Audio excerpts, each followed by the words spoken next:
Bom, boa noite aos senhores.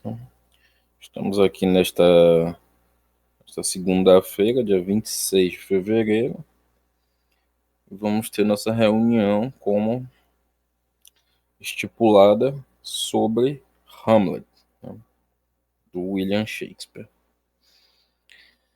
Não vou me ater muito aqui aos detalhes técnicos, né, sobre Hamlet. Basta a gente ter em mente que Shakespeare escrevia num contexto fundamentalmente de transição entre o Renascimento e o Barroco, né? Ou seja, ele escrevia no maneirismo.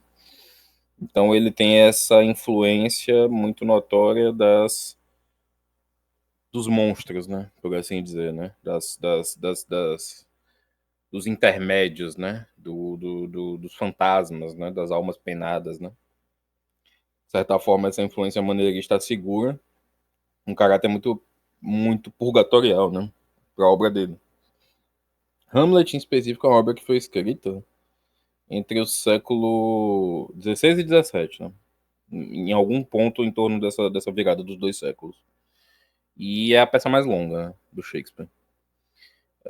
Mas o que a gente realmente está interessado aqui é em falar realmente sobre uma peça que é motivo de discussão há séculos, que é uma das peças mais cruciais na formação do imaginário, né? É uma das peças mais fundamentais para se entender toda uma sorte de situações dramáticas que se seguem, né? Em toda a história da ficção, na cultura pop, basicamente a qualquer canto que você vá, vai haver, especialmente no mundo anglófono, mas na verdade em todo o mundo, uma grande influência da tragédia shakespeariana, né? Que é o caso dessas peças da maturidade, né? Do Shakespeare. Hamlet, Macbeth, né? Otelo, Rei Lear, etc., né? Henrique IV, enfim. Todas essas peças, elas sempre vão estar recheadas de referências, de alusões e de uma fortuna crítica avassaladora, né? Acerca de cada uma delas.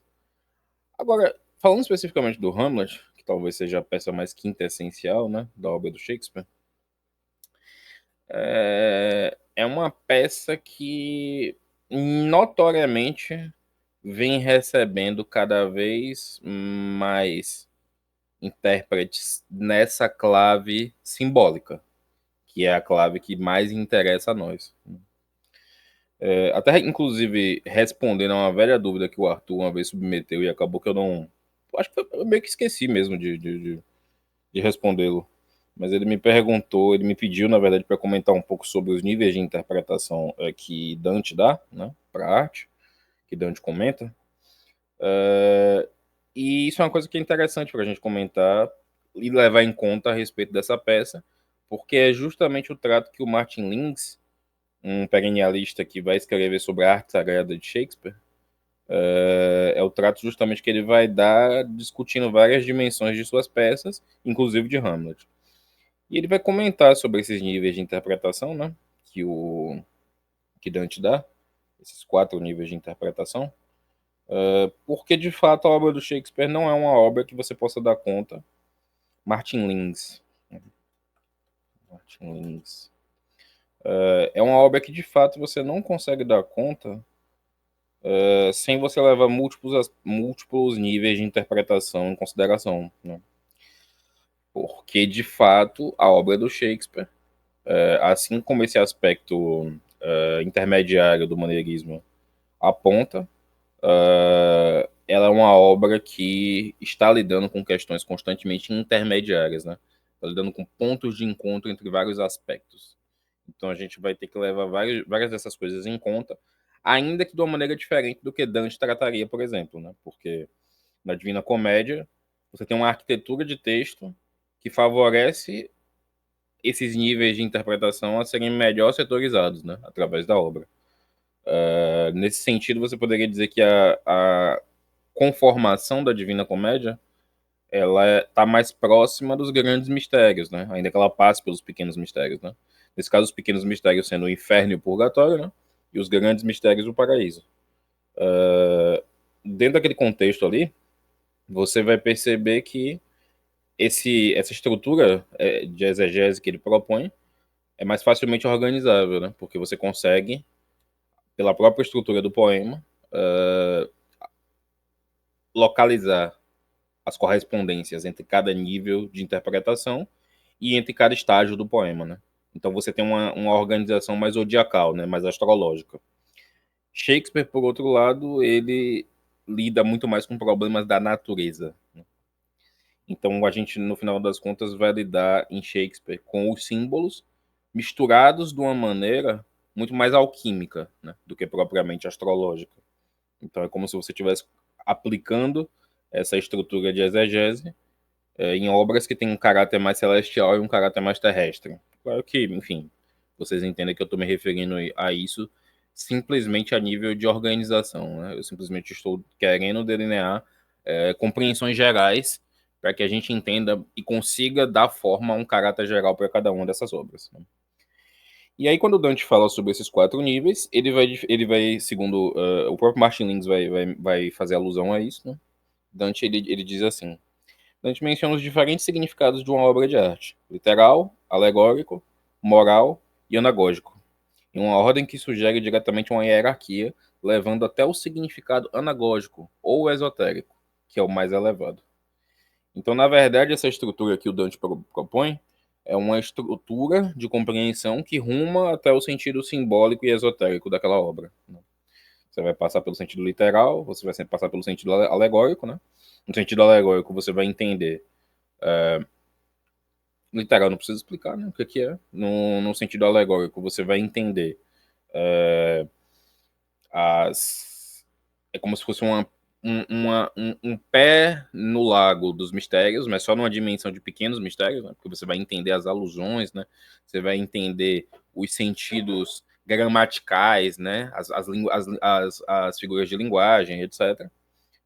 Então você vai começar a raciocinar de acordo com essa dimensão um pouco semiótica, né? Com essa relação direta das imagens, mas ainda num nível mais tímido, né? Ainda num nível mais terreno da coisa.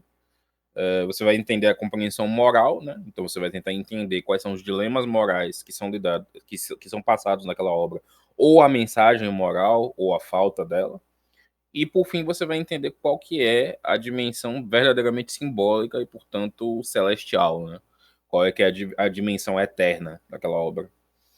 E essa ferramenta de exegese ela é muito útil para a gente tratar aqui vários aspectos da obra do Shakespeare, né? Mas antes da gente chegar lá, é importante que a gente leve em conta vários outros aspectos e um pouco do que vários autores importantes comentaram a respeito da obra de Shakespeare e o peso, né, disso aí para essa interpretação. Porque a minha interpretação e o que eu vou propor aqui para vocês é uma coisa que depende muito de várias e várias influências, né? Não só essa perspectiva mais perennialista, mas também uma compreensão da própria natureza, né? E da relação dos gêneros literários com essa tragédia shakespeariana, né? A primeira coisa que a gente tem que comentar, que eu tenho que comentar, é a respeito de um comentário que o Nabokov, né, Vladimir Nabokov, faz no livro Strong Opinions, né? Ele é um iconoclasta, né? Ele é um sujeito dado a ser um polemista, né? Fundamentalmente. E ele é um sujeito que diz muitas coisas polêmicas, né? Sobre uma série de autores, né? Sobre uma sorte de autores populares, né? Ele chama Dostoiévski, por exemplo, de um jornalista reacionário, né? Mas a opinião que ele tem sobre Shakespeare e a descrição que ele dá sobre Shakespeare é uma descrição que ficou comigo ao longo dos anos, porque me pareceu surpreendentemente apta a gente conseguir entender qual é o valor fundamental do Shakespeare, né? Então ele comenta que, deixa eu até pegar aqui ipsis literis, né? Shakespeare, aqui. Ele comenta o seguinte: His verbal poetic texture is the greatest the world has ever known, and immensely superior to the structure of his place as place. It is the metaphor that is the thing, not the play. A genius. E quando ele fala isso, né, quer dizer, sua textura verbal, poética, é a maior que o mundo já viu, e imensamente superior à estrutura de suas peças como peças, é uma coisa que a gente nota muito claramente quando a gente lê uma peça como Hamlet, onde acontecem bizarrices, por exemplo, como o arco em que o Hamlet vai ser, entre aspas, exilado, né, da Dinamarca, ele vai para a Inglaterra, e é uma história muito mal contada, né, no final das contas, aquilo tudo, né? Você vê que ele vai, mas aí de repente acontece um ardio no meio do caminho e piratas bondosos o trazem de volta, né, para a Terra. Então é uma coisa que tem um aspecto um tanto bizarro, né? Não é uma decisão que, por parte de um grande teatrólogo, estritamente falando, acho que ela seria tomada, né? Se você levar em conta esses teatrólogos da tradição russa, por exemplo, né? Ibsen, Chekhov, etc. Acho que eles não tomariam essas decisões esquisitas em termos de movimentos dentro de uma peça. Mas a textura verbal, por outro lado, da obra e a capacidade de criar one-liners, basicamente, né? De criar algumas algumas das passagens poéticas mais. Pois é, mas é uma coisa que só te faz pensar coisas, né? Você não tem muita clareza, né? Do que acontece. É uma coisa que você precisa preencher essa lacuna, né? Isso é uma coisa que numa peça de teatro conhecida por uma tradição de você conseguir criar formas bem definidas e eventos bem definidos, né? Em que você consiga entender, por exemplo, teatro grego, isso é uma coisa que não teria muito cabimento, né? É um tanto estranho de uma perspectiva estritamente teatral. Mas enfim, voltando. Essa questão realmente da dimensão poética de Shakespeare e da dimensão metafórica é que é a coisa. Você tem passagens de infinita profundidade nesse livro, né? Acho que não existem diálogos entre personagens mais bem escritos, né? Eu nunca li. Eu nunca li nada que possa ser remotamente similar nesse aspecto. E eles são diálogos que, de fato, eles precisam ser destrinchados em muitas e muitas e muitas dimensões. Você percebe que o Shakespeare é alguém que tem um domínio completo da sua língua e um conhecimento incomparável da tradição sagrada e dos sentidos e da consciência artística, né? Ele sabe exatamente o que cada uma daquelas linhas ali quer passar, né? E ele tem plena consciência da multiplicidade de sentidos daquilo. Ele é um mestre completo da poética, né? Isso é uma coisa que é muito, muito evidente, né? Num nível em que nem os teatrólogos gregos conseguiriam se comparar, assim, sendo bem perfeitamente sincero. Nessa dimensão poética, acho que não seria um absurdo dizer que ele é o maior dos poetas, né? Shakespeare definitivamente é o maior dos poetas. Então, a gente está lidando aqui com uma obra em que a gente precisa ser muito. A gente precisa ratificar muito bem o seu valor, né? E para onde a gente deve voltar nossa atenção quanto a esse valor. A segunda coisa, a segunda opinião, né, vem de um autor chamado Samuel Johnson, né, que é considerado por muitos o maior crítico antigo de Shakespeare, né, um crítico britânico também, etc. E, de fato, tem algumas das observações que ele faz no prefácio a Shakespeare, né, Preface to Shakespeare, que estão, de fato, entre as mais elucidativas de todas. E elas são muito elucidativas justamente porque elas conseguem compor uma intuição para essa essência do que a obra de Shakespeare está tratando. Qual é o assunto principal que Shakespeare está abordando de maneira universal em suas obras. E aí ele comenta o seguinte, né? Shakespeare is above all writers, at least above all modern writers, the poet of nature. The poet that holds up to his readers a faithful mirror of manners and of life.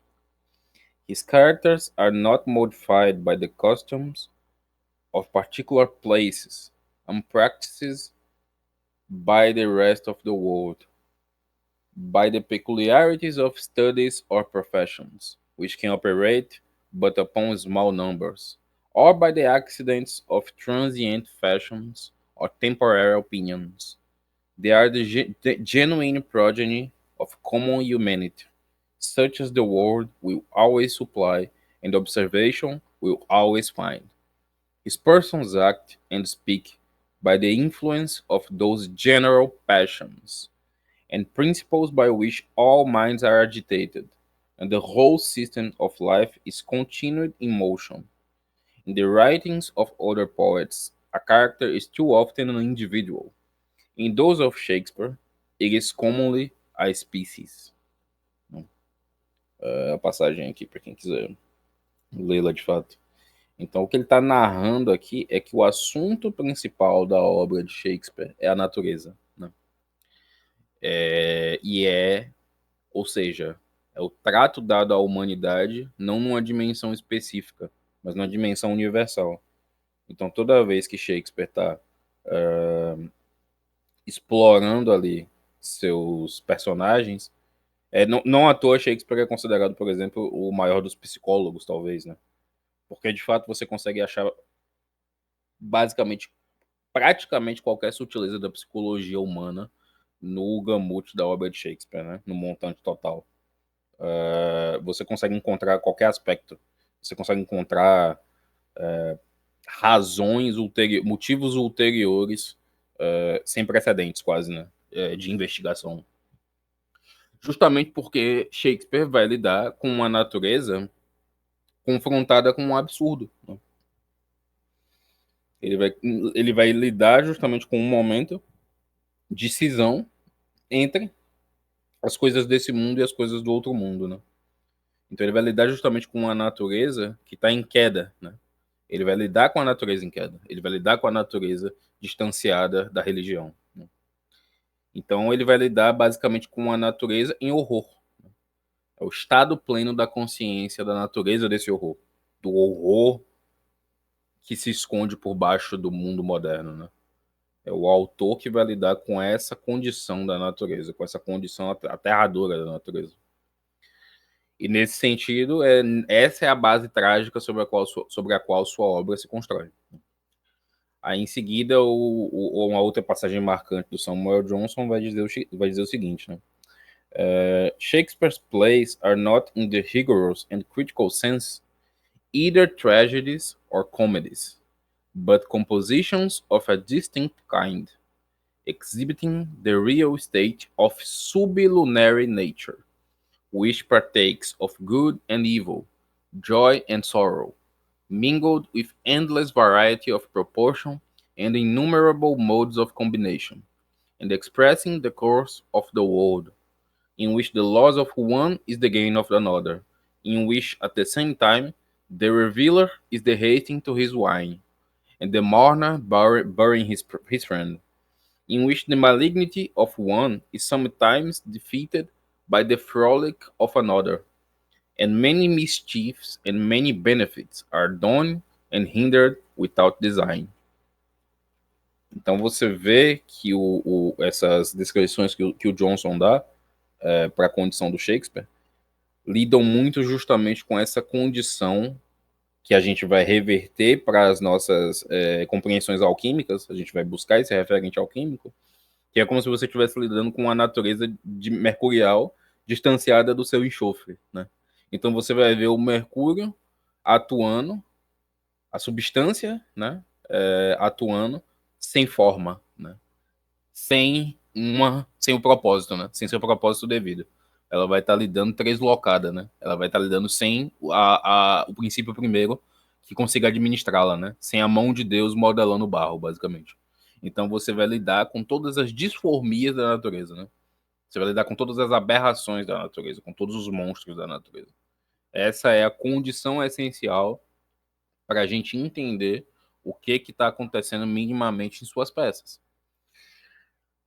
E aí você tem antes da gente entrar propriamente na peça e comentar um pouco sobre esses aspectos particulares dela, você tem mais um autor que é importante a gente levar em conta na sua compreensão da obra de Shakespeare, que é Spengler, né? Porque quando Spengler vai comentar sobre a forma de cada uma das civilizações, ele vai definir que o sentido da história de cada um, porque na morfologia da história de Spengler, ele vai contar histórias e não uma história universal, né? Mas ele vai contar a história de cada uma das civilizações.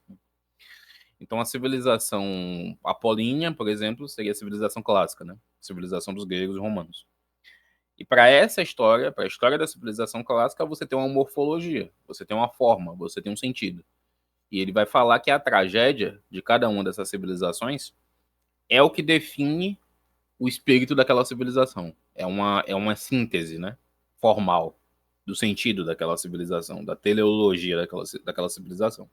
Então a tragédia grega, ela vai ser a tragédia dos homens que são corpos, né? Fundamentalmente. Através daqueles corpos você vai ter uma variedade de histórias, né? De situações. Mas eles por si só, eles só respondem em determinados sentidos. Eles são quase anônimos, né? Então o que ele vai dizer é que Édipo, por exemplo, ou qualquer um daqueles heróis, eles são fundamentalmente esses arquétipos que estão mais próximos dos arquétipos divinos do que de fato da humanidade, né? São arquétipos mais distantes do homem, né? São heróis, né? Não à toa eles são personagens de nível mimético mais elevado, né? Sim, é do Decline of the West. Ao passo que a tragédia de Shakespeare vai ser o que vai representar a forma do espírito faustiano, né? Ou seja, do espírito do homem ocidental, nos termos de Spengler. E a tragédia de Shakespeare, ela vai ser a tragédia da personalidade, né? Ela vai ser a tragédia justamente do homem infinitamente profundo, né? Então a gente vai lidar muito mais com o nível mimético baixo, né? Que é a condição do herói shakespeariano, é a condição de Hamlet, né? Ele é um sujeito que não tem acesso, né? Ele não tem agência sobre a própria realidade, em um nível muito, muito prático, né? Ele precisa sempre meditar profundamente sobre seus próximos movimentos. Ele precisa fingir loucura. Ele precisa contar com coisas que estão fora do reino da capacidade dele, né? Ele precisa contar com a sorte, ele precisa contar com a fortuna, enfim. E a tragédia dele vai ser justamente essa tragédia da psicologia, né? É a tragédia do recôndito da alma humana, da alma jogada na natureza, né? Das condições do homem dentro da natureza, né? Dentro das oscilações da natureza, né? To be and not to be, né? É uma outra maneira de você dizer solve et coagula, né? Porque to be or not to be é basicamente um estado de dissolução ou de coagulação, né? E é nesse estágio intermediário que a tragédia de Shakespeare vai se dar, né? E aí você percebe que é tão que essa compreensão spengleriana ela tá tão alinhada com o que o Samuel Johnson comenta, porque ele deixa muito claro que, num sentido crítico, ou seja, num sentido mais tradicional, você não poderia qualificar uma peça como Hamlet como uma tragédia ou uma comédia propriamente, né? Ela tem uma base trágica, né? Ela tem uma finalidade trágica, mas ela tem elementos da comédia, né? Ela tem elementos anedóticos, né, dentro dela. Existem errâncias demais, né? Você não tem tudo convergindo para uma graveza total, né? As situações, na verdade, justamente por lidar com essa matéria humana, com o ridículo da natureza humana em muitos aspectos, você não poderia aplicar uma graveza heróica a tudo que acontece dentro do conteúdo das obras de Shakespeare, né? Você vai ver situações que são absolutamente ridículas, né? Absolutamente patéticas. Como, por exemplo, é o que acontece com o próprio Polônios, né? O cara morreu de bobeira, né? Tava atrás de uma cortina, ouvindo a conversa dos outros. Fofoqueiro, né? É uma coisa assim que, por mais que tenha consequências trágicas, você vê que são situações que dependem muito justamente da vida de cada um, né? Existe um senso muito grande da profundidade, do gap imenso que existe entre você e o outro, né? Na peça de Shakespeare, em Hamlet. Existe um vazio muito grande entre a vida do outro e a sua, né? Os eventos eles podem ter proporções muito diferenciadas, né? O que para um personagem pode ser profundamente trágico, para outro personagem pode ser razão comédica, né? Pode ser inspiração, pode ser um monte de coisa. Então você vai notar que, de fato, Shakespeare é por excelência, o poeta da natureza. E ele é um poeta que representa realmente, ele é um tragedista que realmente representa essa condição do homem moderno e do homem ocidental, né? Que é de fato a nossa condição de lidar com essas ambições desmedidas, com todas essas grandezas que são grandezas no final das contas, muito mais relacionadas ao invisível do que ao visível, né? As formas e a agência sobre a realidade são coisas que dificilmente o homem moderno tem. Mas a noção de grandeza e o senso das grandezas é uma coisa que ele tem em abundância. E você percebe justamente esse caráter da grandeza na obra do Shakespeare, no Hamlet. Só um momento aqui.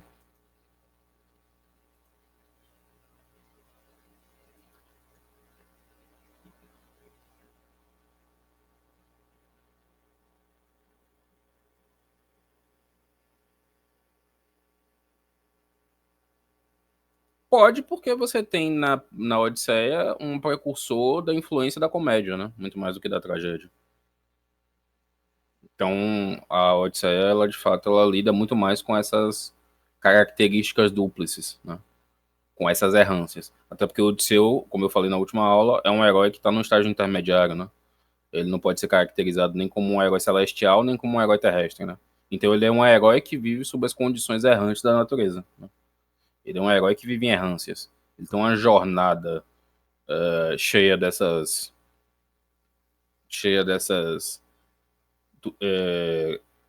desses resultados, desses eventos que podem ter condições duplas.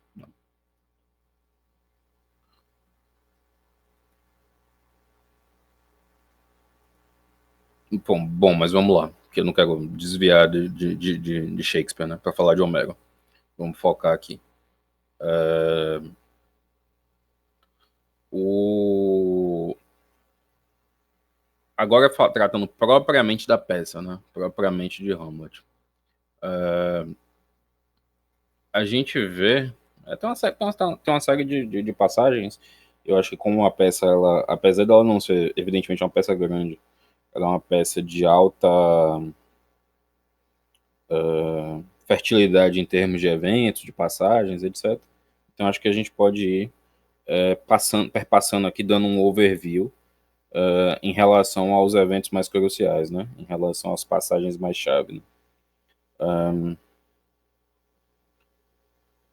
Vamos lá. Primeiro de tudo, né? Acho que agora, dada essa introdução, eu quero saber um pouco do que vocês perceberam, né? O que vocês acharam, né, da peça. Queria que vocês comentassem um pouco a esse respeito.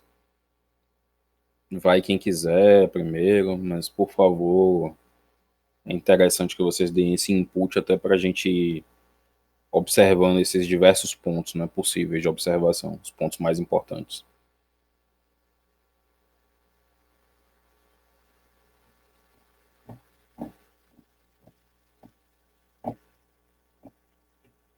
Alguém?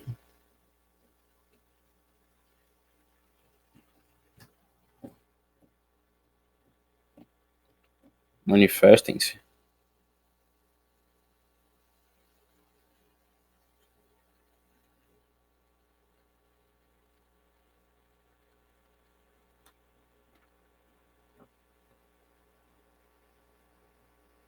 Cadê? Ninguém vai falar?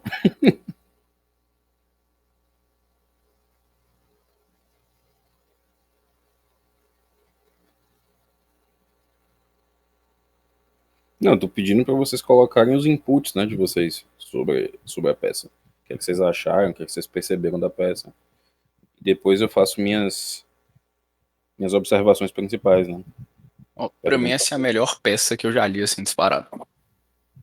Melhor do que da Grécia Antiga. Assim, talvez porque eu tenha lido no original, mas a fala dos personagens é a melhor que eu já vi em qualquer coisa.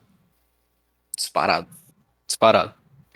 E, cara, uma das coisas que mais me pegou nisso foi a Ofélia, né? Morte da Ofélia, que eu já conhecia, assim, com um mito, né? Uhum. Mas aí eu fui ler e é realmente muito impactante, cara. É muito forte. A fala do Laertes, né? Irmão dela, depois que ele fala que ela já foi afogada, então ele não vai derramar lágrimas, né? Porque ela tá cheia de água. E essa Uhum. coisa, né? Sublunar, aquática, signo de câncer, profundezas, né? Sim, E pô, sim, Hamlet e Ofélia eu acho que são os dois personagens mais memoráveis, assim. Toda, toda, toda do teatro, né? sim. É, Hamlet, o louco, né? É literalmente nós, né, aqui, mas. é, a primeira coisa interessante de você observar sobre o Hamlet como um personagem é que se você for ver bem, isso é uma coisa que não é muito.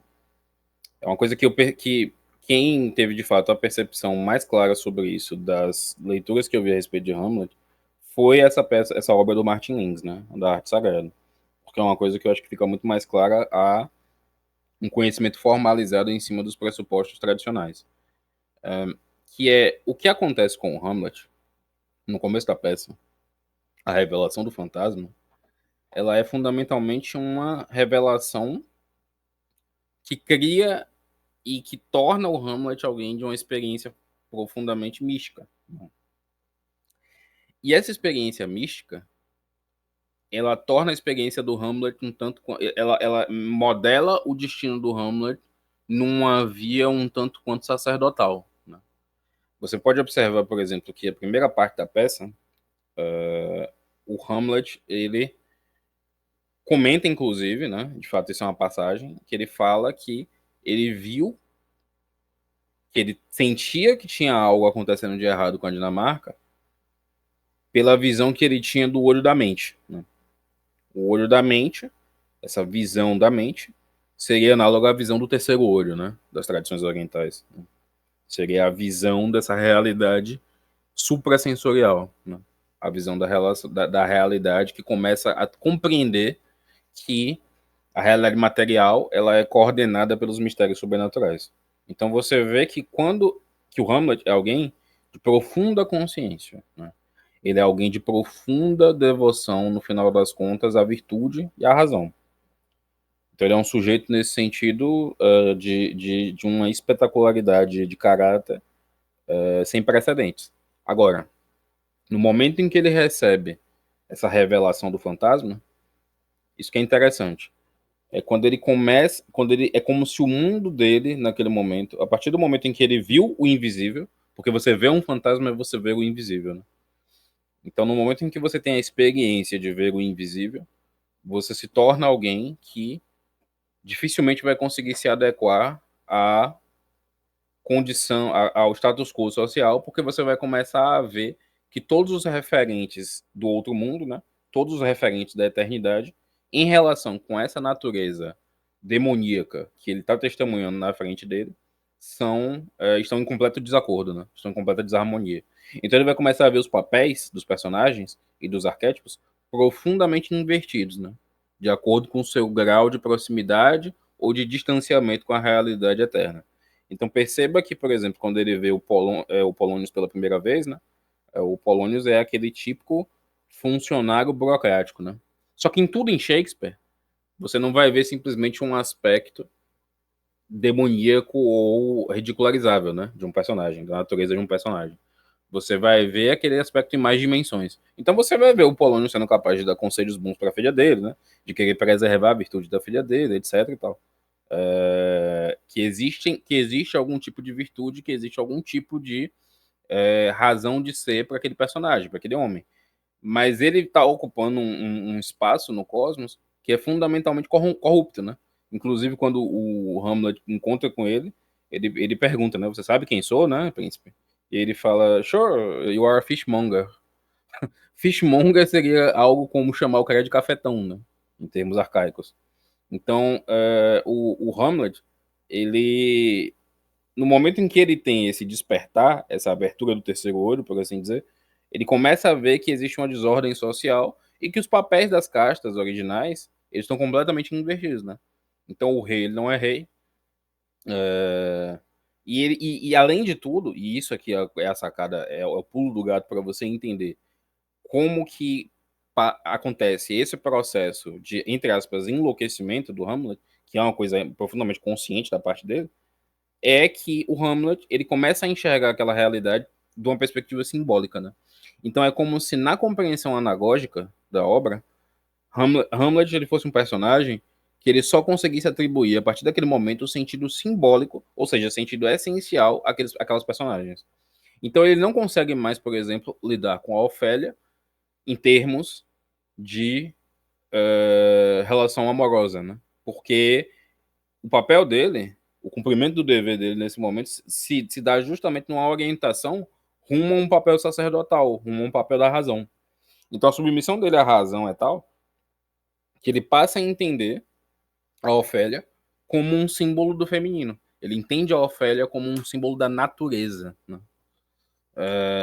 E a diferença que ele dá, qualitativa, entre a interpretação que ele dá para a Ofélia e a mãe dele, é que uma seria, na verdade, a manifestação da natureza em potencial, né? Dessa natureza mercurial, que tem ainda a chance de atingir essa castidade, de atingir essa preservação do mundo material, e você vê que o trato que ele dá para a mãe dele já seria, na verdade, justamente o trato que ele dá a uma natureza caída, a uma natureza corrompida. E essas são duas personagens que ele faz questão de tentar influenciar, né?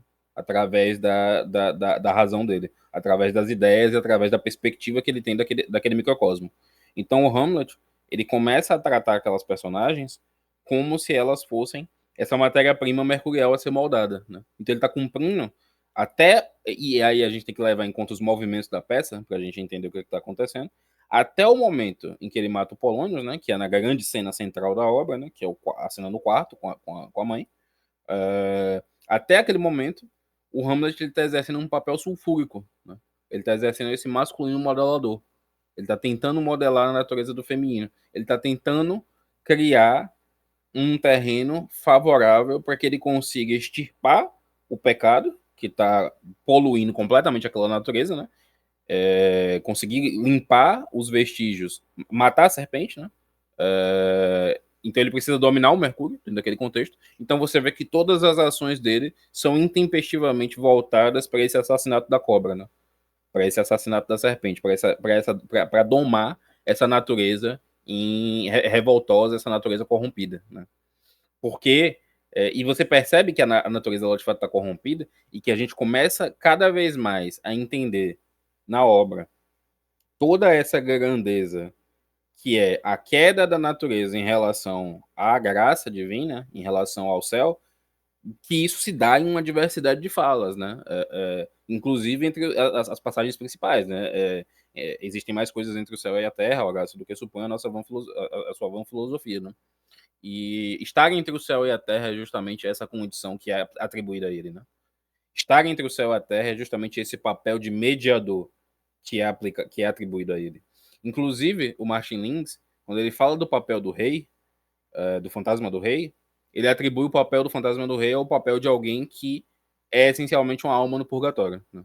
Então, o que está acontecendo é que para você restaurar essa dignidade antiga de um rei que foi condicionado a uma condição de alma penada, né, que está vivendo naquele estágio de alma penada, simbolicamente aquilo significa restituir a graça do passado, né, restituir a dignidade do passado. Então o Hamlet ele está tentando modelar, fazer um expurgo, né, fazer um exorcismo daquela realidade corrompida para poder, e aí você consegue claramente atribuir esse fato, né, essa tentativa de expurgo em todos os níveis de interpretação possíveis, né, porque no sentido moral você tem a vingança, né, simplesmente, né, tá acontecendo. Aí tem umas passagens interessantes, né, do Martin Lins em relação a isso. Né? Ele comenta assim. Há somente uma coisa que pode, efetivamente, eliminar o odor de nosso velho tronco, e isto é a completa reversão da queda, a liberação total das garras do inimigo da humanidade. Ou, em outras palavras, matar o dragão. Ou, mais simplesmente, e na linguagem desta peça, a vingança. Então você tem, no sentido moral, a vingança acontecendo, né? E essa vingança. E aí o interessante é justamente que você está lidando com uma obra que não é como uma obra dantesca, em que todas essas etapas interpretativas elas estão caminhando lado a lado rumo à saída da caverna, né? A você atingir de fato o reino dos céus. No caso aqui, a gente não está lidando com uma obra que tem essa organização astrológica. A gente está lidando justamente com o caos alquímico, né? Então, você conseguir modelar a natureza, você conseguir limpar o pecado da natureza, do mundo moderno, em que ele está essencialmente em queda já, ele já está completamente desligado do referente religioso, é uma tarefa 1 milhão de vezes mais complexa, infinitamente mais complexa. Então, o papel sacerdotal do Hamlet nesse sentido é um papel que é muito ingrato, né? É o papel mais difícil de todos. E aí a profundidade da consciência dele se dá justamente no fato de que ele vai percebendo, ele vai tomando cada vez mais consciência do quão difícil, do quão quase impossível é a tarefa dele, né? Porque é uma tarefa basicamente de você conseguir tentar gerar um acordo entre duas forças que estão em completo desacordo, né? Porque a natureza ela já não quer mais ser modelada por Deus, né? Ela não quer mais estar em conformidade com a graça. Então você está lidando justamente com o problema do quê? Da salvação ser individual, né? E como as salvações são individuais, os efeitos das ações do Hamlet eles são muito diversos, né? Eles vão para todas as direções. A forma como aquelas ações chegam em cada um daqueles personagens é muito diversa, né? Você tem destinos muito diferentes e pulsões muito diferentes em conflito, né? E nenhum desses destinos é sem oscilação, né? O próprio Claudius tem oscilação, né? Quando ele tá rezando, né? E aí tem o one-liner histórico, né? Lendário do Hamlet dizendo que não vai matar ele enquanto ele tá rezando, porque ele não quer que ele vá pro céu, né? O exercício da honra, né? Da honra do pai dele seria mandar o inimigo dele pro inferno. Mas naquele momento você vê que o Claudius ele está num processo de oscilação, porque a natureza oscila, né? A natureza ela oscila entre a dissolução e a coagulação. E não existe, provavelmente, nenhum autor de consciência alquímica mais clara nesses termos, né? De entendimento da natureza da natureza. Exato, my words fly up, my thoughts remain below. Words without thought, never to heaven go. Exato. Então você tem uma separação completa, né? A condição do Claudius, que é uma condição, inclusive, de um personagem que evoca seus referentes bíblicos, né? Porque ele é um patricida, né? Então o Claudius ele é fundamentalmente um personagem que representa o quê? Ele é um cainita, né? Ele é um cainita. Ele é um cainita e ele matou o irmão dele. Ele matou o irmão dele para usurpar as graças divinas, né? Porque o que o irmão dele representa, no final das contas, é muito mais do que simplesmente um trono, né? O irmão dele representa a própria dignidade do rei. Simbolicamente, o irmão dele representa todo o ideal do que seria um rei em conformidade com o cosmos, né? É isso que o rei Hamlet representa.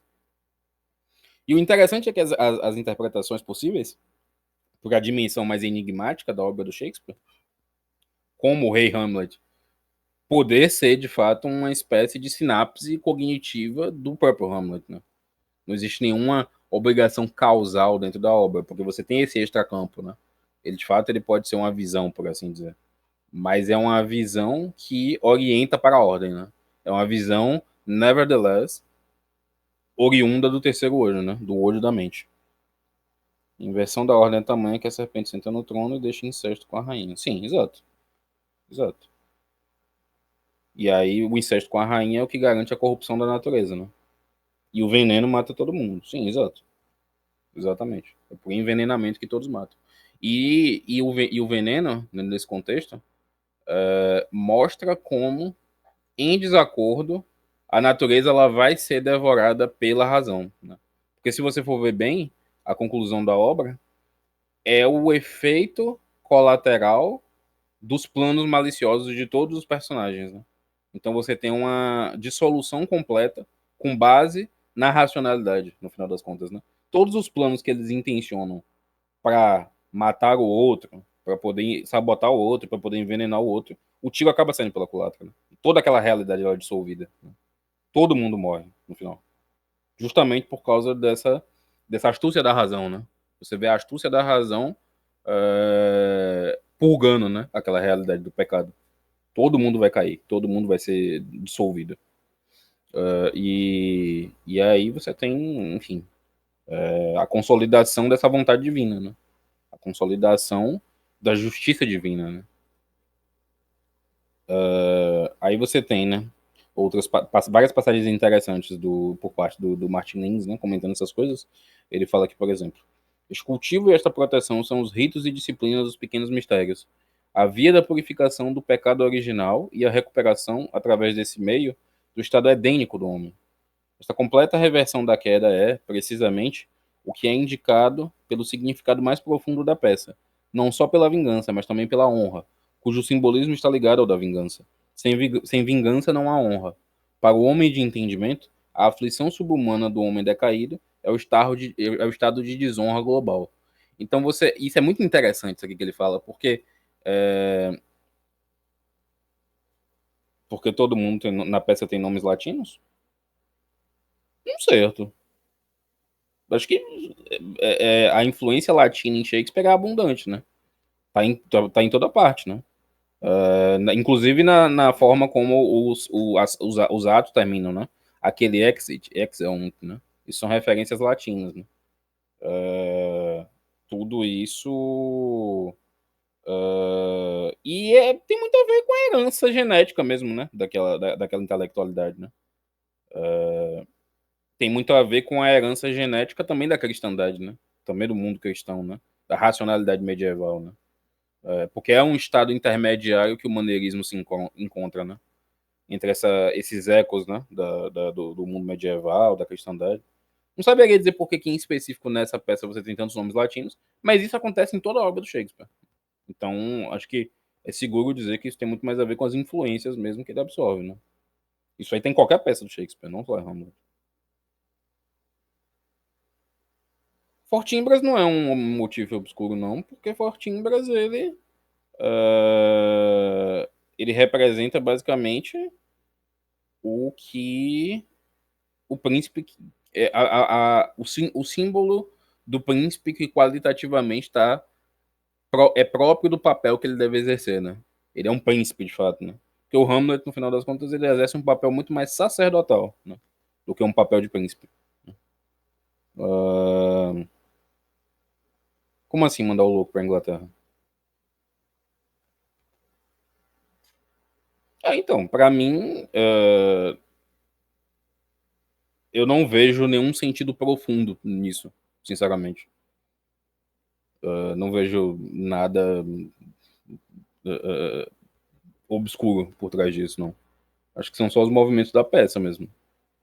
Não existe não tem um conhecimento de nenhuma interpretação específica para esse motivo nacional, né? Nesse caso. Ah,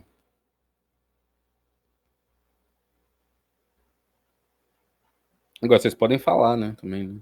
Não só ficar digitando, né? Porque isso complica a comunicação, né?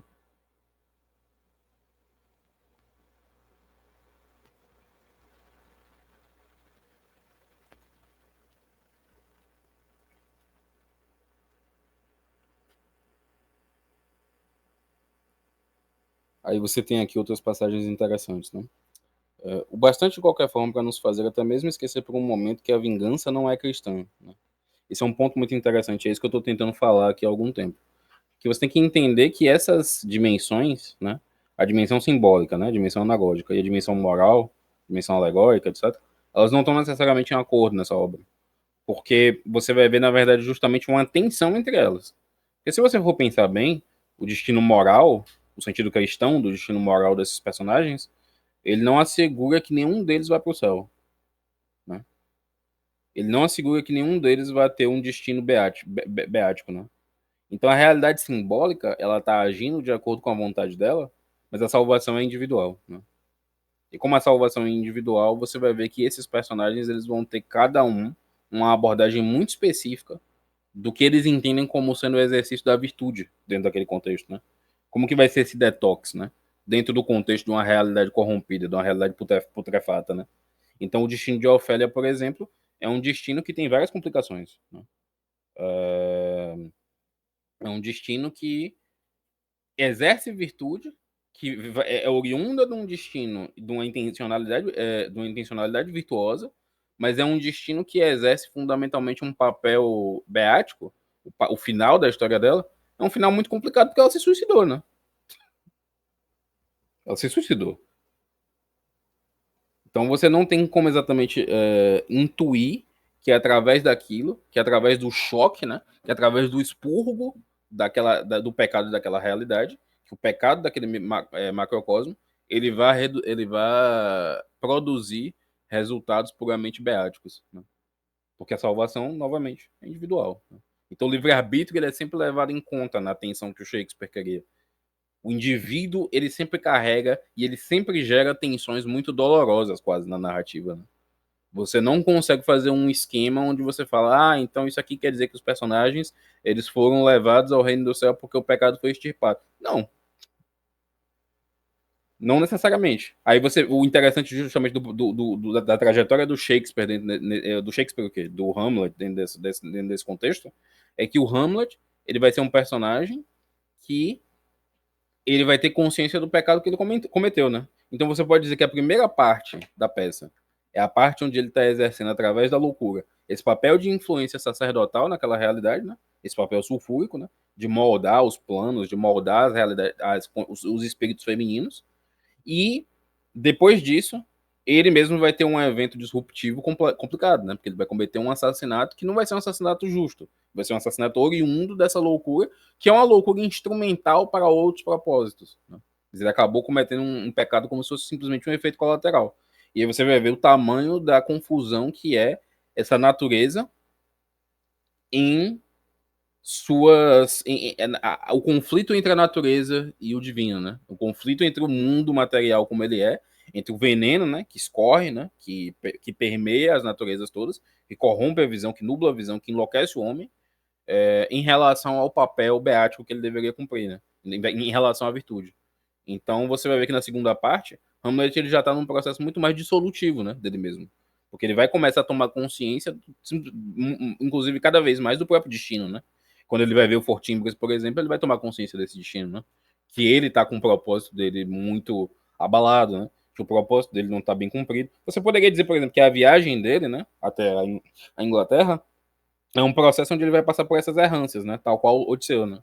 Então é um processo onde ele tá se dissolvendo na água, né? É um processo onde ele tá vivendo justamente essa condição da sua realidade individual, né? Então ele vai entrar num processo em que é o que torna possível, por exemplo, que ele busque o perdão do Laertes, né? No final das contas, que ele verdadeiramente se arrependa do que ele fez, né? Que ele consiga sair do Chechtas Mind, né? Que seria justamente a oposição à clareza que ele tem no começo. E isso é uma coisa que o Hamlet ele constantemente pontua, né? Durante a obra. Ele vai falar várias vezes sobre isso, né? Ele vai dizer que o propósito é uma coisa que por si só ele tem pouca validade, porque o propósito, ele depende muito da memória, né? Então, no momento em que aquilo foi esquecido, o propósito também vai ser esquecido, né? Então, dentro do processo da loucura, dentro do processo do enlouquecimento, qualquer pessoa pode perder o propósito, né? Qualquer pessoa pode se esquecer do que ela deveria fazer. Qualquer pessoa poderia se esquecer do que aquilo por si só, numa dimensão moral, poderia gerar, né? De qual é a virtude essencial que motiva aquela ação. Então ele deposita e deixa claro, enfaticamente, que é nessa realidade invisível, né, que rege a nossa realidade, que você deveria prestar seu tributo, né, que é a Deus, né, fundamentalmente. Então você deveria prestar seu tributo constantemente à boa orientação, né, à boa virtude, né, que é o conserto completo da má inclinação da natureza, né? E aí quando você percebe que os destinos dos personagens eles sempre vão se modificando, né? Eles sempre vão se modelando. Tudo está muito relacionado justamente com esse momento onde o despertar que o Hamlet teve começa a se espelhar dentro daquela realidade, né? Esse é um recurso que inclusive o Shakespeare usa o tempo todo, né? São os espelhos, né? Dentro da história. Então você vai ver a peça que vai narrar a história que vai se tornar o processo de exorcismo do pecado do Cláudio, né? Ele vai passar a peça e na peça você vai ver justamente uma pequena mímese, né? Um resumo de tudo que aconteceu anteriormente, né? Do pecado, né? Da podridão que estava contida naquela ação. Da mesma maneira, a motivação do Laertes de se vingar do Hamlet espelha a motivação do Hamlet de se vingar do Claudius, né? É tão justo quanto. Da mesma maneira, o enlouquecimento da Ofélia espelha o enlouquecimento a simulação do enlouquecimento do Hamlet, né? Então você vai ver que esses espelhos, que no momento em que você consegue. E aí, inclusive, essa questão do espelho é uma coisa que o próprio Hamlet diz para a mãe dele, né? Ele comenta, né? Que ele quer criar um vidro que ela consiga enxergar o fundo da alma dela, né? O fundo da natureza dela. Então você percebe que no momento em que os personagens eles se confrontam justamente com esse espelho, que no final das contas é um eco do outro mundo, no momento em que o espelho é materializado, em que esse motivo artístico ele é criado dentro da própria obra, né? Ou seja, você cria uma história para narrar a condição da alma daquela pessoa. É o momento em que ela entra em contato com a própria alma. E no momento em que ela entra em contato com a própria alma, ela entra em contato com outro mundo, né? Com a realidade invisível, com a razão. Né? Ela entra em contato com aquilo que sai da paixão, né? Que sai da natureza. E é a possibilidade que ela tem de tomar as rédeas do próprio destino. Então, no final das contas, o papel verdadeiro do Hamlet, e o sentido último do que ele está fazendo ali, é de ser um arauto da verdade. Ele está ali para revelar a verdade para as pessoas. Ele está ali para mostrar para elas, para ser um revelador absoluto. Né? Da mesma forma como o Conde de Monte Cristo, por exemplo, exerce esse papel né? no cosmo dele. Né? Ele volta lá, ele vai exercer a vingança, e a vingança dele, ela cumpre esse papel de ser uma reveladora das obscuridades, né? Das sujeiras, né? Que estão naquela corte. De todas as mentiras. E aí, dentro desse processo da verdade, vai acontecer justamente aquilo que Cristo chama de trazer a espada, né? De separar pai e mãe, né? E de colocar tudo em conflito, né? Para você restituir a ordem do cosmos, você vai precisar exercer essa purga, né? Você vai precisar exercer, você vai precisar queimar, você vai precisar restituir à natureza a sua condição edênica, né? E para isso você precisa tocar fogo em tudo. Aí tem várias passagens muito interessantes, né? Aí ele fala, né? E no entanto seria verdadeiro dizer que, nesse caso, não há medida comum entre o sentido literal desta peça e o profundo senso de urgência que Shakespeare instila em nós. Exatamente aquilo que eu estava falando, né? De você não conseguir, dentro dessa peça, alinhar esse sentido anagógico e o sentido moral, né? Porque existe a vontade de Deus e existe a vontade do homem, né?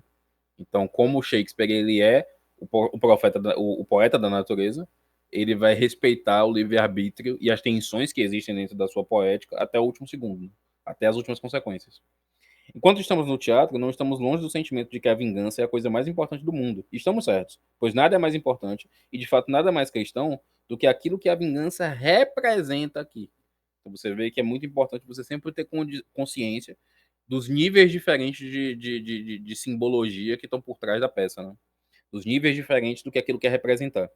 O sentido alegórico serve para universalizar o sentido literal e, portanto, para garantir seu significado espiritual. É como se o alegórico ele estivesse aqui para representar os temas, né? Você entendeu o que é honra, você entendeu o que é vingança, você entendeu o que é amizade, né? O que é amor verdadeiro, e a partir disso você conseguir gerar os símbolos, né? Aí, por exemplo, ele começa a expandir aqui, né? Explicando o que é que cada uma dessas personagens pode representar nessa genealogia simbólica, né? Ele comenta: a rainha não é meramente a mãe de Hamlet, ela é toda uma linhagem ancestral que remonta até a própria Eva. E na medida em que é Eva, ela representa, de modo geral, a alma humana decaída, especialmente em seu aspecto passivo. Em outras palavras, ela representa aquela passividade que, no estado primordial do homem, estava voltada em direção ao céu, e a perder o contato com o espírito, veio de algum modo a ficar sob a influência do demônio. Ou que, nas palavras da peça, tendo se saciado em leito celestial, passou a pilhar no lixo. Não há dúvida de que, prevendo seu arrependimento, o espectro diz a Hamlet: aí você vê lá que o fantasma ele vai pedir para pedir para Hamlet que ele não perca seu propósito, né? Que ele não perca seu resolve, né? Mas também vai ser o fantasma que vai dizer para Hamlet que para tratar com aquela mulher, né? Para tratar do espírito de uma mulher, dentro daqueles termos, ele vai precisar ter um pouco de gentileza, né? Um pouco de parcimônia, porque ele fala, né? Que o orgulho ele atua com mais força naqueles que são fracos, né? Então você vê que o Hamlet ele começa a ter aquelas elaborações super sarcásticas e super complicadas, né? Ele fala, perdoe a minha virtude, né? Como se a virtude tivesse que pedir. Ele até fala, né? Nesses tempos tão complicados, é como se a virtude tivesse que pedir perdão ao vício para poder explicar para ele o que está acontecendo dentro da alma dele, né? Por que ele está sendo tão violento com ele, né? Então você percebe que é sempre uma via de mão dupla, né? Que ao mesmo tempo que o Hamlet ele tem que moldar aquela realidade, ele tem que ter consciência de como que aquilo está afetando ele, né? De como que aquilo está afetando a virtude dele. E se a virtude dele de alguma forma for cegada, ele não vai ter condição de carregar a tarefa dele, né? Ele não vai ter condição de ser virtuoso, né? Então ele não vai ter condição de moldar ninguém. Então, de fato, o Hamlet é o personagem que, em termos de divisão de consciência, de bifurcação da mente, entre a realidade sobrenatural e a realidade natural, ele é o personagem que está no papel mais ingrato de todos, né? Não dá para ser mais complicado do que isso. Aí tem outra parte que ele comenta, né? E nem se pode negar que seu consentimento em casar-se com Cláudio significava que ela tinha sufocado dentro de si a memória das notáveis qualidades de seu primeiro marido. E sufocar é matar. O que, de certo modo, dá a Hamlet o direito de acusá-la de ter matado seu pai, como ele faz, embora indiretamente e sob o disfarce da loucura, quando põe o ator, que representa a rainha em sua peça, a vociferar.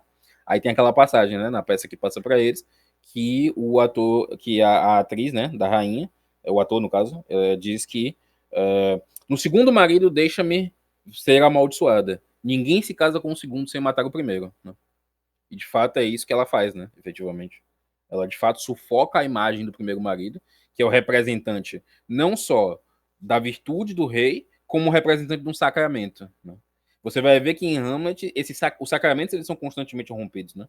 O sacramento do matrimônio, a queda a quebra desse sacramento, né?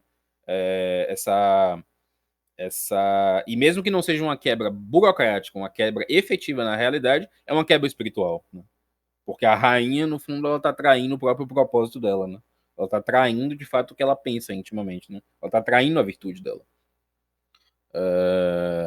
E você tem que levar tudo isso com muito cuidado para entender justamente essas sutilezas de sentido. Para você entender que dentro dessas múltiplas possibilidades interpretativas, né, anagógica, moral, alegórica, você tem sempre camadas, né? Então, pode ser que em uma camada aquilo não represente o que você entende como sendo isso, mas numa camada superior você vai entender que é exatamente aquilo que está sendo representado. Né? Aí ele fala: o homem decaído encontra-se entre duas perfeições, uma situada no passado e outra situada no futuro. Né? Uma que foi perdida e outra que está para ser ganha. Nesta peça, o rei Hamlet morto representa a perfeição do passado e sua perda, enquanto Fortinbras representa a perfeição do que está por vir. Né? Então é basicamente a junção alquímica entre misericórdia e justiça. Né? Você vê isso sendo consolidado na peça. Né? Você vê justamente a dignidade do rei sendo limpa, né, pela vingança. Então a dignidade do passado, do Estado edênico, ele sendo de fato completamente restituída, né, pela dissolução envenenada, né, de todos aqueles personagens. E você tem o Fortinbras exercendo justamente o legado, né, da virtude, né, porque ele que é nomeado por Hamlet como sendo o próximo rei, né. Servindo como um paralelo em toda a ação da peça, um paralelo que sublinha poderosamente seu sentido mais profundo, a alma do rei Hamlet vai sendo purificada no purgatório. Então você vê que a alma ela vai saindo desse estágio intermediário, né, dessa configuração cósmica. Pois Shakespeare tinha bastante imaginação para saber que uma alma no purgatório está, por definição, preocupada com um senso de magnitude das suas imperfeições que, no que se refere a si mesma, o espectro descreve como os crimes asquerosos cometidos nos meus dias de natureza. Rei Hamlet, que ele une em si as duas faces de Adão, pois sua condição como alma no purgatório significa que ele já se salvou e está seguindo seu caminho para o paraíso. É por isto, portanto, que a Igreja Católica fala das almas do purgatório como anima sancta, né? Almas santas. Né? Então você vê justamente esse processo de purificação alquímica, que na verdade a realidade deve fazer, a realidade material, justamente por sua queda, né? Justamente por seu divórcio. É como se você tivesse, na verdade, restituindo o casamento entre o céu e a terra, né? É como se essa fosse realmente a narrativa que está sendo contada, né? Porque no momento em que você vai purificando a natureza terrena, você vai modificando o estado da alma do rei no purgatório, né? Então você vai levando ele alquimicamente até o paraíso. Com todo o ardor de noviço, em resposta à última injunção de seu pai, lembra-te de mim. Aí essa é a passagem que o rei pede de fato para o príncipe nunca esquecer dele, né? Que o príncipe esqueça completamente tudo que ele aprendeu. E não, isso no caso a conclusão a que o próprio Hamlet chega, né? Porque ele diz: lembrar-me de ti, sim, Do quadro de minha memória, vou limpar todas as lembranças triviais, todos os livros que vi, todas as formas, todas as impressões pelas quais passei, que a juventude e a observação aí copiaram. E só o teu mandamento deverá viver, dentro do livro e volume de meu cérebro, sem mesclar-se com a matéria vil. Então você vê que é justamente isso que acontece, né? Ele está basicamente tentando restituir a natureza para que ela se torne não algo fascinado por ela mesma, né? Para que a alquimia daquele mundo, para que os destinos eles não sejam mais interessantes do que o comando divino, né? Do que o comando de outro mundo, né? Do que o comando do sobrenatural. Aí tem várias coisas interessantes que ele comenta, né? Hamlet, entretanto, diferentemente de Otelo e Lear, é um excelente psicólogo e conhece a si mesmo tanto quanto conhece os outros, né? E é interessante quando ele fala isso de conhecer a si mesmo tanto quanto conhece os outros, porque era o que tinha justamente na frente do oráculo de Delfos, né? O conhece-te a ti mesmo e conhece aos outros, né? E aí você entende justamente esse papel de Sibila, né? Esse papel profético, né? Esse papel sacerdotal que o Hamlet está cumprindo, né? Aqui na obra. Aí tem uma série de coisas interessantes, né? A imagem já anteriormente utilizada das ondas cada vez mais amplas produzidas pela pedra lançada na água, ele está falando basicamente dos círculos concêntricos, né? Se você jogar uma pedra no lago, você vai ter uma série de ondas, né? Que são como círculos concêntricos, que são os níveis diferentes, tanto de influência quanto de interpretação dentro dessa obra. Pela pedra lançada na água, pode servir para ilustrar não somente a abertura do sentido literal para os sentidos adicionais, mas também, subjetivamente, a gradual elevação e aprofundamento da receptividade do espectador e, igualmente, do leitor, na medida que são capazes de crescimento espiritual. Em seus níveis mais elevados, ela é absorvida na mensagem suprema. Retratar, como Shakespeare constantemente faz em suas peças maduras, a deslumbrante plenitude da virtude, sem a qual não há perfeição e, portanto, não há passagem direta através dos mistérios. É traçar uma dimensão que é verdadeiramente anagógica, um aspecto necessário da íngreme ascensão à via dos mistérios. Dito de outro modo, esta mensagem, como a própria virtude, está como que suspensa entre a bondade humana e seus arquétipos supremos, isto é, as qualidades divinas. Sedes perfeito como o vosso Pai Celeste é perfeito. A frase supera a ti mesmo, se usada apropriadamente, indica que a virtude em questão participa em algum grau da transcendência. Shakespeare é, em questão, Shakespeare é explícito a esse respeito, por exemplo, no que se refere às virtudes de Duncan, em Macbeth, o qual tem o poder de implorar como os anjos, que tem línguas de trombeta. Aqui ele está falando basicamente sobre o papel alquímico da oração, né? Porque, de fato, é como se a relação que Hamlet tem em relação a seu pai fosse uma relação de religamento entre o céu e a terra, né? Então ele está constantemente tentando religar a imagem do seu pai, né? Tentando limpar a honra do seu pai por essa via numa dimensão moral, mas simbolicamente o que isso quer dizer, e alquimicamente, é justamente que ele está criando a ponte entre que consiga possibilitar a escalada do pai dele até os céus, né? Então ele vai conseguir limpar a memória do pai dele, e tudo isso feito através de oração, né? Porque ele está constantemente pagando tributo ao outro mundo, né? Ele está constantemente ouvindo os conselhos daquilo que vem do além, né? Da razão, né? Da justiça. Porque não é só a voz do pai dele. A voz do pai dele, nesse caso, representa a justiça divina. E aí, por exemplo, aqui, né? Ele fala que o verdadeiro papel que o Hamlet deve cumprir é o de rei sacerdote, né? Rei, porque estava colocado no centro desse estado terreno para ser o vice-regente de Deus, e sacerdote, porque sua centralidade tem também um aspecto vertical, que é o de ser mediador entre o céu e a terra. Essa definição é relevante para muitas das mais importantes peças de Shakespeare, e quase sempre a dimensão sacerdotal que a maioria necessita desenvolver e aperfeiçoar. Então você vê justamente nisso o desapego das paixões, né? Contudo, no princípio de Hamlet, o príncipe é mais sacerdote do que rei. Não é que ele já não tivesse também uma rica realeza em sua natureza, mas ele carece de plenitude numa direção, e o seu crescimento, para adequar-se a esse aspecto, é o principal tema do drama, né? O inferno e o purgatório juntos constituem o que a antiguidade greco-romana conheceu como os pequenos mistérios. Hamlet agora penetrou totalmente nesses mistérios, e está, portanto, numa situação paralela de seu pai, daí sua preocupação com o pecado. Muito significativas são as palavras que ele diz a si mesmo quando Ofélia se aproxima, e a essência do que diz a ela está na seguinte fala. Aí ele comenta, aí é aquela passagem que ele dá aquelas primeiras direções para Ofélia, né? Quando ele está comentando sobre o que ela deveria fazer. Entra para um convento, né? Para que deseja ser criadora de pecados? Né? Quanto a mim, sou medianamente honesto, e, no entanto, de tais coisas poderia acusar-me. Que melhor seria que minha mãe não me tivesse posto neste mundo. Sou muito orgulhoso, vingativo, ambicioso, com mais pecados na cabeça do que pensamentos para concebê-los, fantasia para dar-lhes forma ou tempo para executá-los. Por que hão de existir pessoas como eu que rastejam entre o céu e a terra? Todos nós somos consumados canalhas. Não te fiz em nenhum de nós. Segue teu caminho para o convento. E óbvio que o convento aqui, a forma como ela adota esse sentido do convento é justamente no enlouquecimento. Ela se esconde no enlouquecimento, no papel do tolo, né? No papel do louco, que tradicionalmente seria a vivificação de um arquétipo. Né? Seria justamente esse estado de aparente desordem que, na verdade, consegue inferir os verdadeiros significados. Né?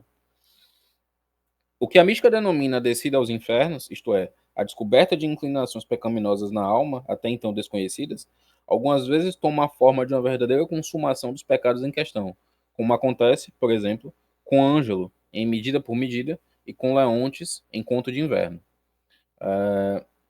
De acordo com o significado literal, Cláudio é um homem mau no caminho para o inferno. Alegoricamente, como o assassino do rei Hamlet, ele é a serpente, que foi responsável pelo fato de Adão ter se tornado mortal e que desse modo ganhou um domínio sobre toda a raça humana. Anagogicamente, Cláudio é o que aprisiona a pessoa, e matá-la é libertar-se disso, e assim eliminar o pecado original que resulta do domínio satânico. Ele quer dizer aqui que Cláudio é o que aprisiona a pessoa, porque Cláudio, no final das contas, é a razão pela qual não só o reino está preso, como a própria mãe do Hamlet está presa. Né? E se a mãe do Hamlet está presa, é essencial que ela seja liberta, porque é dessa maneira que você consegue restituir simbolicamente a dignidade do casamento anterior dela, né? A dignidade do pai dele. Então, para poder libertar o pai dele dessa prisão, isso precisa ser restituído à sua ordem original. Né? Cláudio precisa morrer, a serpente precisa ser assassinada. Né?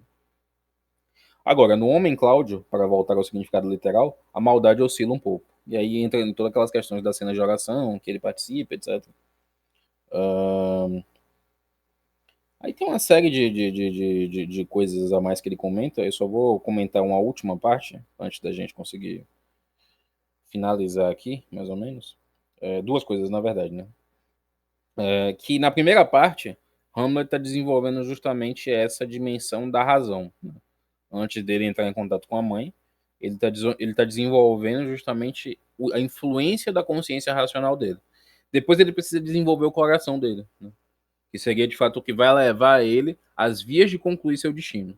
Aí ele comenta aqui: nunca mais o tom original de resolução será enfraquecido pelo pálido vômito do pensamento. Ele nos promete e nos convence de que daí em diante o processo será revertido. Em vez de impor sua própria palidez a outras faculdades, o pensamento deve pedir emprestada a cor natural da resolução, a qual é vermelho sangue porque brota do coração. Deve ser lembrado nesse sentido que a palavra coração, que em sua acepção comum refere-se ao órgão central do corpo, universalmente tem também o sentido místico de centro da alma, de que são prova termos como olhos do coração, que são comuns a todas as tradições. Shakespeare está de acordo com todo o mundo antigo ao atribuir a resolução ao coração. De acordo com os esoterismos do Ocidente e do Oriente, o intelecto e a resolução, que são, respectivamente, as coroas da inteligência e da vontade, estão ambos entronizados no coração, que é a passagem para o espírito. A porta estreita que é a única que permite a passagem deste mundo para o outro mundo. É significativo que um dos grandes poetas sufis denomine a via dos mistérios como a via da resolução. Aí ele vai mais para frente para comentar um pouco sobre algumas coisas em relação à Ofélia, né? Mas no nível mais elevado de significado, ela teve mais ganhos do que perdas, apesar de tudo que aconteceu, né? Pode-se dizer, em certo sentido, que ela seguiu o desejo de Hamlet, entra para um convento, uma vez que sua loucura pode ser vista como um refúgio do qual ela renunciou a toda a mundanidade, pois para ela há somente duas categorias de pessoas, os mortos e os agonizantes. Aí tem aquela passagem, né? E ele nunca mais haverá de vir novamente? E ele nunca mais haverá de vir novamente? Não, não, ele está morto. Vai para o teu leito de morte. Ele nunca mais haverá de vir novamente. Aí tem aquela passagem icônica das flores, né? Que ela sai entregando para todo mundo. Que é a passagem mais simbólica em relação a ela, né? E ele comenta aqui exatamente qual é o sentido dessas flores. As flores que ela dá a cada um. Primeiro ela dá uma flor para Laertes, como se ele fosse Hamlet. Porque ela tá dando aquelas flores só em sentido simbólico, né? Ela já tá atuando sobre os pressupostos da loucura, né? As flores que ela lhe dá são alecrim, para lembrança e amor perfeito, para pensamentos amorosos. Seu comentário, abre aspas, uma prova de na loucura, isto é, uma dica disfarçada de loucura, é uma clara indicação de que sua distribuição não é sem significado. Para Cláudio, que está de pé ao lado de Laertes, ela dá erva doce, o símbolo da insinceridade e da adulação, juntamente com Aquilégias, que são um signo do marido enganado, e que são apropriadas nesse sentido, já que sua esposa havia sido seduzida pelo espírito. Então, ou seja, é como se o Hamlet ele tivesse conseguido, de fato, reorientar a alma da mãe em direção à alma do pai, né? Então, o Cláudio ele já estava ali numa condição, no final das contas, de coitado, né? Ele já não estava mais ocupando o papel de poder que ele exercia antes. Na rainha, ela reconhece uma companheira de viagem na via do arrependimento e da purificação que leva, no devido tempo, à graça. Há arruda para vós, e aqui há algumas para mim. Podemos chamá-la de erva da graça dos domingos. Para o cavaleiro sem nome, sem dúvida tipo da nova corte danesa, ela dá uma margarida, que está associada à dissimulação e ao arrivismo. E para Horácio, ela diz: gostaria de vos oferecer algumas violetas, mas murcharam todas quando meu pai morreu.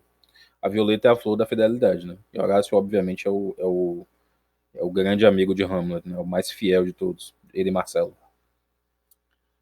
Aí, por fim, ele comenta, né? Nessa cena, mesma cena do cemitério, antes da entrada da procissão do funeral, o próprio Hamlet, que vai morrer no dia seguinte, tem a certeza inevitável da morte trazida até ele com um realismo concreto que faz seus ossos doerem, e os da plateia também. Ele é levado a ouvir a morte nos choques dos ossos de cadáveres ao serem lançados uns contra os outros pelo coveiro. Ele vê, toca e cheira a morte, ao tomar em suas mãos o crânio do bufão, e chega mesmo quase a saboreá-la ao recordar quantas vezes, quando menino, havia posto seus lábios no que agora não são mais do que duas fileiras de dentes em duas mandíbulas. Aqui pendiam aqueles lábios que eu beijei não sei quantas vezes. Há ainda um outro sinal de que seus dias estão contados, pois surge a informação de que o coveiro começou seu ofício no dia em que Hamlet nasceu, 30 anos antes. E para ele, o príncipe, é quase algo do passado. Não só alguém que veio, mas também que já se foi. Um súbito estranho calafrio emana de suas palavras, ditas com a objetividade de uma crônica. Foi no próprio dia em que nasceu o jovem Hamlet, esse que está louco, e foi mandado para a Inglaterra. Além disso, a cena é finalizada com um enterro efetivo de tudo que havia representado para Hamlet a possibilidade de felicidade terrena, e ele próprio salta para a sepultura, onde a violência convulsiva de sua explosão de raiva é de fato sugestiva de uma agonia mortal. Então, no final das contas, o casamento final, ao qual o próprio personagem do Hamlet, no seu destino agora individualizado, né, já que ele já exerceu a influência dele, da modelação da justiça que ele vem para intermediar, agora a gente está lidando com as questões mais imediatas do destino dele, né, do que vem em direção a ele. E aí tem toda essa questão de que, no final das contas, a realidade concreta da vida dele é uma realidade cadavérica, né? Ele está lidando justamente com a putrefação completa daquela realidade através da morte. Então, quem não vai lidar com a morte está sendo representado tanto quanto como um fantasma, como uma visão do futuro, né? Que é justamente esses personagens que vão exercer esse papel real, né? O pai dele e o Fortinbras, né? No final das contas, Hamlet ele estava ali só para poder favorecer e vivificar uma realidade supernatural, né? Uma realidade simbólica. É para restituir essa ordem cósmica celestial no mundo material corrompido, né? Esse seria, no final das contas, o casamento entre o céu e a terra, né? Que ele estava destinado a concluir, né? E é isso. São essas as minhas colocações. Vocês têm acréscimos, coisas que vocês queiram dizer? Vou abrir aí o espaço aí para vocês se manifestarem. Tenho, consegui organizar um pouco melhor os pensamentos. E tem umas coisas interessantes, por exemplo, essa viagem do Hamlet ao mar é a mesma coisa que você falou numa das primeiras aulas, né, que foi do Rayon Vert, que é o Nigredo, né, ele se separa de todos e tudo mais, nesse Uhum. processo de individuação. E o Hamlet ele é muito preocupado com o pecado, desde o começo. Sim, E ele até comenta com a mãe, né, que ela tá em incesto, em leito incestuoso e tudo mais, ele é muito preocupado com isso. Como sim, de fato fosse um medieval, num contexto sem rigor nenhum, né? Que não sim. tem, que tem permissividade com a serpente, né? Que deixa ela entrar na corte, corromper tudo e tudo mais. Uhum. E eu acho interessante de notar, eu não sei se eu estou certo nisso, mas a Ofélia, ela enlouquece na ausência do Hamlet, né? E ela colhe as flores e se une com a natureza, mas de uma forma submersa, né? Afogada, que ela é a Flora, né? E sem o princípio ordenador, que é o Hamlet no masculino, ela perde de fato a razão, né? Mas por outro lado, você tem que entender que dentro daquele contexto, de novo, né, as inclinações, a subversão da natureza ela é tal que os símbolos, eles na verdade não estão bem posicionados dentro daquele cosmos, né? Então, quando ele recomenda que ela entre num convento, ele está justamente recomendando que a única orientação que ela siga seja uma orientação que venha do além, né? Ela está recomendando, Uhum. a única princípio ordenador que ela deve seguir é o de Deus, né? Então, em certo sentido, a orientação direta do Hamlet, ou do irmão dela, ou do pai dela, é uma coisa que ela ativamente parece rejeitar, né? Depois de certo ponto. Ela não está mais buscando apoio de nenhum deles. Ela está buscando simplesmente esse enlouquecimento à la Antígona, né? Essa resolução que não vem do masculino, né? Que seria, na verdade, uma evocação maior de uma pureza mesmo, né? Ela é uma personagem que se purifica, no final das contas. Mesmo que a via pela qual ela leva isso não seja uma via santa, né? Mas ela não é uma personagem que está corrompida, porque no final das contas ela perdeu ela fala que é como de certa forma simbolicamente é como se ela estivesse morrendo justamente porque ela perdeu a inocência dela, mas não a inocência dela no sentido de que ela perdeu a virgindade carnal, mas ela perdeu justamente a inocência da mente, né? Ela foi enlouquecida, né, pelo Hamlet, pelas ações dele, pelos pensamentos dele. Então eu diria que a ausência do Hamlet nesse caso não seria uma coisa tão relevante assim. Acho que tem mais a ver realmente com o estado dela interno, interior, ter se tornado uma coisa que tem contato só com a eternidade a partir daquele momento, né? Ela já não tem mais contato com o mundo mundano. Ela tá completamente entregue à loucura, né? Por assim dizer. Sim. E eu tenho uma dificuldade uma dificuldade maior que seria entender, e eu sei que isso faz parte da peça, mas onde o Hamlet acerta e onde ele erra, né? Nos atos e na- nesses pensamentos dele que são um pouco, muitas vezes expressados de uma forma que parece desordenada, né? Pelo menos pra mim. Parece, ué. A gente tá falando de um personagem que está em desordem, né? Uhum. Mas, bom, eu não vou ser também presunçoso ao ponto de tentar, tipo, rastrear justamente um assunto que foi feito para ser irrastreável, né? De certa forma, né? Em certa medida, não tem como você fazer um panorama disso aí, porque existe muita duplicidade, né? Uhum. Infinita duplicidade. Então, cabe muito mais ao seu julgamento, né? De você propor. Eu entendo, por exemplo, que ele acerta numa dimensão simbólica. Mas a gente, é muito claro, por exemplo, o que é o erro crucial dele, né? O erro crucial dele é um assassinato, né? Não tem dificuldade Uhum. quanto aos pontos principais, né? Uhum. Os pontos principais estão bem claros, né? Então, para além disso, eu acho que é mais, não sei se é uma questão de compreensão propriamente, mas uma questão mais de você se acostumar com essa natureza da própria poética de Shakespeare, né? É assim que ele escreve, né? Ele de fato ele lida com isso em termos que caminham muito mais para a duplicidade e para o mercurial, né? Para o natural, né? Ele é o poeta da natureza, né? Como eu falei. Sim.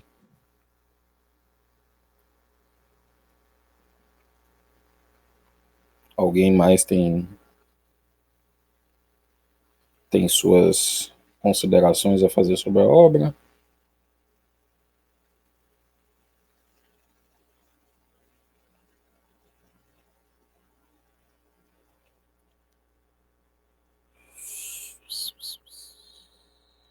Não? Estão todos satisfeitos? Digam sim ou não, pelo menos, né? Para eu saber. Sim, É, sim, com sim. certeza. Eu não teria nada de interessante pra dizer nesse caso. Entendi, Também não tenho nada de interessante pra falar, não. entendi. Então pronto. Acho que foi isso, né? No nosso próximo encontro, eu acho que vai ser daqui a 15 dias. Eu queria que vocês lessem a peça Agamenon. do Ésquilo. Uhum. Porque eu quero fazer uma alternação entre tragédia grega e tragédia shakespeariana, né? Então a gente pode ir abordando caso a caso e vendo um pouco dessas duas formas narrativas, né? Então a gente vai ver a tragédia shakespeariana, a gente viu agora a principal tragédia shakespeariana, a gente vai um pouco para os gregos e depois a gente pode voltar, por exemplo, a Macbeth, né? Acho que seria um bom ciclo, né? Um bom movimento. Vou encerrar aqui. Obrigado, senhores. Eu que agradeço. Deixa eu só tirar aqui o robô, a gente pode